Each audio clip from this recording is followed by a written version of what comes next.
বৈঠক ছিল, সেখানে রাজ্য তৃণমূল কংগ্রেসের পক্ষ থেকে রাজ্যের সভাপতি সুব্রত বক্সী এবং অরূপ বিশ্বাস উপস্থিত ছিলেন। সেখানে আনুষ্ঠানিকভাবে আজকে শোভন চ্যাটার্জি এবং বৈশাখী বন্দ্যোপাধ্যায় দুজনই তৃণমূলে ফিরে এসছেন। গণতান্ত্রিক দেশ, গণতান্ত্রিক সমাজ, আমি মনে করি গণতন্ত্রে যে কোনো রাজনৈতিক দল কে কোন রাজনৈতিক দল করবে সেটা বেছে নেওয়ার অধিকার সবার রয়েছে। এবং মধ্যেখানে কয়েক বছর যদিও তিনি সক্রিয় রাজনীতিতে ছিলেন না, কিন্তু নিয়মিত দলনেত্রীর সাথে তার যোগাযোগ ছিল, আপনারাও দেখেছেন। এবং দলনেত্রীর অনুমোদন ক্রমেই শোভনদা এবং বৈশাখী দি দুজনকে দলে ফেরানো হয়েছে। আগামী দিন তারা সক্রিয়ভাবে তৃণমূল কংগ্রেসের হয়ে কাজ করবে এবং আমি সকলের কাছে অ্যাপিল করব, জাতি দলমত নির্বিশেষে, রাজনৈতিক দল নির্বিশেষে যেভাবে আমাদের বাংলার প্রতি বিজেপি আঘাত আনছে, কেন্দ্রের ধারাবাহিক বৈমাতৃসুলভ আচরণ সহ 5 বছর ধরে আঘাত, লাঞ্ছনা, বঞ্চনা, বাংলার প্রতি অপমান, বাংলাকে বাংলাদেশি বলে দাগিয়ে দেওয়া,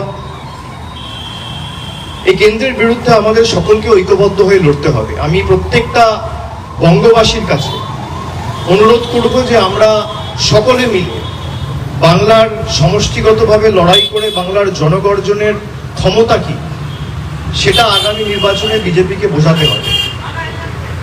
যারা বাংলার মানুষের ভোট নিয়ে বাংলাকে বাংলাদেশি বলে, তার বিরুদ্ধে লড়াইটা খালি তৃণমূলের নয়, সেই লড়াইটা আপামর জনসাধারণের 10 কোটি বঙ্গবাসী। আমাদের দলনেত্রী ইতিমধ্যেই গতকাল আপনারা জানেন তৃণমূলের সোশ্যাল হ্যান্ডেল থেকে পোস্ট হয়েছে, আগামীকাল মিছিল রয়েছে এবং এসআইআর এর বিরুদ্ধে তৃণমূল কংগ্রেসের সমস্ত স্তরের নেতা কর্মী, শুভানুধ্যায়ী সৈনিকেদের আহ্বান জানানো হয়েছে। বিশেষ করে কলকাতা সহ যে পার্শ্ববর্তী 2-4টি জেলা রয়েছে, যেহেতু কাল থেকে ইনিউমারেশন ফর্ম ডিস্ট্রিবিউট হবে, বিভিন্ন জেলা থেকে লোকেদের আসতে বারণ করা হয়েছে। কাল থেকে বাড়ি বাড়ি গিয়ে বিএলওদের সাথে বিএলএ-টুরা থাকবে, ইনিউমারেশন ফর্ম দেবে। শুধু কলকাতা এবং তার পার্শ্ববর্তী উত্তর 24 পরগনা, দক্ষিণ 24 পরগনা, হাওড়া, এই 2-3টি জেলা থেকে মূলত সবাইকে বলা হয়েছে। তার সাথে কলকাতার 144টা ওয়ার্ড রয়েছে। আগামীকালের ঐতিহাসিক মিছিলে আমি আপনাদের মাধ্যমে সকলের কাছে আবার একবার অ্যাপিল করব যোগ দেওয়ার জন্য। এবং তৃণমূল কংগ্রেস যে কথাটা বলেছিল যে যেভাবে এসআইআর ঘোষণা হওয়ার পর থেকে একের পর এক দুর্ভাগ্যজনক ঘটনা জনসমক্ষে আসতে আমরা সকলে দেখেছি। 5 দিন 6 দিন হয়নি, ইতিমধ্যেই 6টার উপর আত্মহত্যার ঘটনা সামনে এসছে। প্রথম একদম সেই পানিহাটির প্রদীপগড় থেকে শুরু করে তারপর আপনারা দেখেছিলেন ইলামবাজারে একজন 95 বছরের বয়স্ক বৃদ্ধ মানুষ, তিনি আত্মহত্যা করেন। বারাসাতে একজন করেছেন, তামিলনাড়ুতে একজন, বর্ধমানের জামালপুরের একজন ভদ্রলোক ছিলেন, তিনি বিষকে আত্মহত্যা করেছেন। তার সাথে আরো একজন ভর্তি ছিল, আমি একটু আগে খবর পেলাম তিনিও মারা গেছে। আজকে ডানকুনিতে একজন আত্মহত্যা করেছেন এসআইআর এর আতঙ্কে এবং ভয়ে। আমরা যেটা প্রথম দিন থেকে বলেছিলাম যে একজন যোগ্য ভোটারের নামও যদি ভোটার তালিকা থেকে বাদ যায়, তৃণমূল কংগ্রেস এই আন্দোলন দিল্লির বুকে নিয়ে যাবে।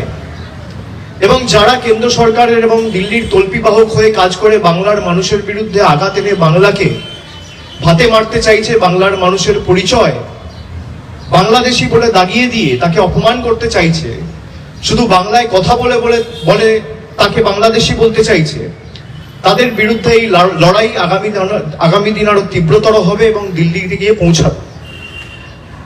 আমি বলেছিলাম যে একটা যোগ্য লোকের নামও যদি বাদ যায় তাহলে তৃণমূল কংগ্রেস আগামী দিন দিল্লি যাবে। ইতিমধ্যেই যে 5 জন 6 জন মারা গেছে, তারা কি যোগ্য না অযোগ্য?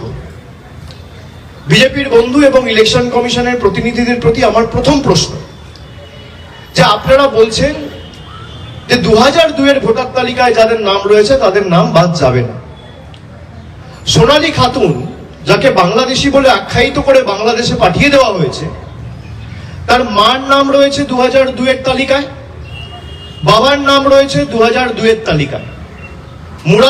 মুরারাই বিধানসভার ভোটার তালিকা বা খসড়া তালিকা যদি আপনারা দেখেন, সোনালী খাতুনের মায়ের নামও রয়েছে, বাবার নামও রয়েছে। হাইকোর্ট বলেছে সে ভারতীয়, সুপ্রিম কোর্ট বলেছে সে ভারতীয়, সুপ্রিম কোর্টে বোধহয় মামলা চলছে, হাইকোর্ট বলেছে সে ভারতীয়, তাকে ফিরিয়ে আনতে হবে এবং একটা নির্দিষ্ট সময়সীমা বেঁধে দেওয়া হয়েছিল তাকে ফিরিয়ে আনার জন্য। তারপরও ভারতবর্ষের স্বরাষ্ট্র মন্ত্রক বা বিদেশ মন্ত্রক কোনো উদ্যোগ দেখায়নি বা তৎপরতা দেখায়নি। তারই সাথে সুইটি খাতুন, তার মায়ের নাম রয়েছে 2002-এর ভোটার তালিকায় এবং বাবার নাম রয়েছে ঝাড়খণ্ডের ভোটার তালিকায়, খসড়া তালিকায় 2002-এর ড্রাফট ইলেকটোরাল রোলে। তারপরেও তাদেরকে বাংলাদেশি বলে পাঠিয়ে দেওয়া হয়েছে। গতকাল একটা সাক্ষাৎকারে দেশের স্বরাষ্ট্রমন্ত্রী অমিত শাহ বলেছেন, যারা ভারতবর্ষে জন্মায়নি তাদের ভারতবর্ষে ভোটাধিকার বা ভোট দেওয়ার কোন অধিকার নেই। তার যুক্তির নিরিখেই যদি আমি দেখি, তাহলে বিজেপি নেতা লালকৃষ্ণ আদবানির ভোটাধিকার প্রয়োগ করার অধিকার নেই। লালকৃষ্ণ আদবানির জন্ম কোথায় হয়েছে? অমিত শাহর যুক্তি যদি আমি ধরি, তাহলে শান্তনু ঠাকুরের ভোটাধিকার প্রয়োগ করার অধিকার নেই। যত মতুয়া ভাই বোনেরা আছে কারোর ভোট দেওয়ার অধিকার নেই। এটা আমি বলছি না, দেশের স্বরাষ্ট্রমন্ত্রী এবং বিজেপির প্রাক্তন সর্বভারতীয় সভাপতি অমিত শাহ বলছে। আমি অনুরোধ করব আপনাদের যে এরা যে সিএএ ক্যাম্প করছে আপনাদের মাধ্যমে, এদের ফাঁদে কেউ পা দেবেন না। যদি কেউ সিএএ ক্যাম্পে গিয়ে অ্যাপিল করেন, আসামের 12 লক্ষ হিন্দু বাঙালির মতো আপনাদের অবস্থা হবে। সবাইকে ডিটেনশন ক্যাম্পে নিয়ে গিয়ে ফেলবে। আর তৃণমূল থাকতে আপনাদের কারোর নাম বাদ যাবে না। কেউ ভয় পাবেন না, কেউ আতঙ্কে থাকবেন না। আমাদের কর্মীরা রাস্তায় নেমেছে, আগামীকাল থেকে বিএলএ-2রা বাড়ি বাড়ি যাবে। প্রত্যেকটা অঞ্চলে, প্রত্যেকটা ওয়ার্ডে একটা করে অ্যাসিস্ট করার জন্য হেল্প ডেস্ক তৈরি করা হচ্ছে, ক্যাম্প তৈরি করা হচ্ছে এবং প্রত্যেকটা বিধানসভায় সুনির্দিষ্ট ওয়ার্ড রুমের ব্যবস্থা থাকবে। এমপিরা দায়িত্বে থাকবে এবং এমএলএরা দায়িত্বে থাকবে। সুতরাং এদের ভয়ে বা আতঙ্কে কেউ পা দেবেন না।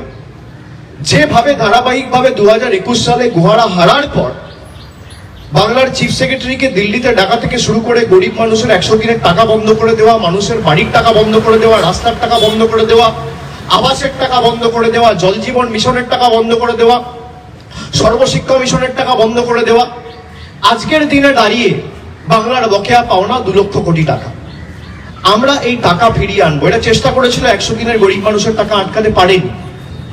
আগামী দিন দিল্লি তৃণমূল কংগ্রেস যাবে। দেখুন, এখনো এসআইআর শুরু হয়নি, আগামী কাল থেকে শুরু হবে। ইনিউমারেশন ফর্ম এখনো ডিস্ট্রিবিউটই হয়নি। তার আগে 6 জন মারা গেছে 6 দিনে, আপনি দেখুন। এবং সবার প্রায় ভোটার তালিকায় নাম ছিল কারোর 95 বছর বয়স, কারোর 57 বছর বয়স, কারোর 28 বছর বয়স, কারোর 62 বছর বয়স। দিনাটাও একজন ভদ্রলোক বিষ খেয়ে এখনো হাসপাতালে ভর্তি রয়েছে। আমরা তার সুস্থতা কামনা করি। কিন্তু যেভাবে বাংলার মানুষকে মৃত্যু মুখে ঠেলে দেওয়া হচ্ছে, এই কারণেই আমরা এদেরকে বাংলা বিরোধী বলি, এই কারণেই আমরা এদেরকে জমিদার বলি। আর প্রকৃত যদি